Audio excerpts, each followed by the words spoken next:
चंद्रपूर जिल्ह्यातील मूल सिंदेवाही मार्गावर रात्री एक भीषण अपघात घडला। रस्त्याच्या कडेला उभ्या असलेल्या एका ट्रकला दुचाकीने पाठीमागून जोरदार धडक दिली।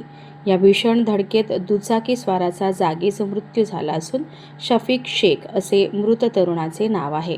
मिळालेल्या माहितीनुसार शफीक शेख हे आपल्या दुचाकीने गडचिरोलीकडून सिंदेवाहीच्या दिशेने येत होते। रविवारी 19 एप्रिल रात्री 9 वाजताच्या सुमारास सिंदेवाही शहरापासून जवळच असलेल्या सरडपार गावाजवळील सिमेंट पाईप बनविण्याच्या फॅक्टरीसमोर रस्त्याच्या कडेला ट्रक उभा असताना हा अपघात घडला।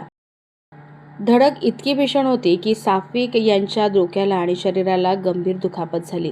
अपघातानंतर स्थानिक नागरिकांनी तातडीने मदतीसाठी धाव घेतली व त्यांना उपचारासाठी सिंदेवाही येथील ग्रामीण रुग्णालयात दाखल केले। मात्र डॉक्टरांनी तपासणीअंती त्यांना मृत घोषित केले।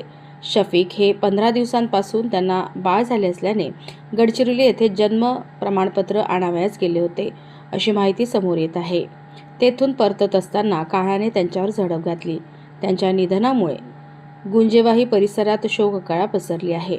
पोलिसांनी या घटनेची नोंद घेत ट्रक जप्त केला असून पुढील तपास सुरू आहे। रस्त्यावरील वाढती अतिक्रमणे आणि अनधिकृतरित्या उभी असलेली वाहने निष्पाप जीवांच्या मृत्यूला कारणीभूत ठरत असल्याचा संताप नागरिकांमधून व्यक्त होत आहे।